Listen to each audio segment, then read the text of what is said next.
जी बिल्कुल, सैलाबी सूरत के हाल के हवाले से पूरे मुल्क की तरह ज़िला नौशहर फ़िरोज़ तहसील बेरिया भी मुतासर हुआ है, जिसके वजह से अशियाए खुर्दनोश की कीमत में इजाफ़ा हो गया है। मज़ीद आवाम से पूछते हैं इनका क्या कहना है।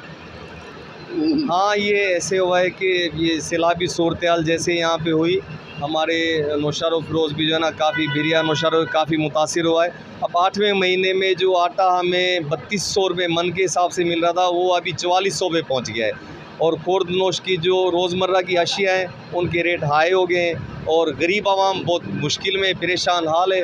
तो लिहाजा हम गवर्नमेंट सिंध से ये मुतालबा करते हैं कि थोड़ा जो है ना कीमतों को कंट्रोल किया जाए। अब 3200 वाला जो आटा गरीब लेता था एक मन, वो अभी 4400 रुपये इस टाइम पे जो है ना यहाँ पे मिलता है। अभी यहाँ हम जो आटा लेने आए तो ये पोजीशन है कि ये जो है ना 10 रुपये या 5 रुपये भी रियायत करने के लिए तैयार नहीं है और 4400 से 1 रुपया भी कम नहीं है। हालांकि 15-20 दिन पहले सैलाब की सूरत-ए-हाल से पहले जो है ना यही आटा हमें 3200 रुपये मन मिलता था, जो अभी 4400 पे पहुँच गया है। जी, आपने आवाम की बातें सुने, उनका कहना है आटा जो 60 रुपये किलो मिलता था वो अभी 110 रुपये किलो मिलता है। कैमरा टीम के साथ बशीर हुसैन विस्ट्रो, GTV न्यूज़ बेरिया।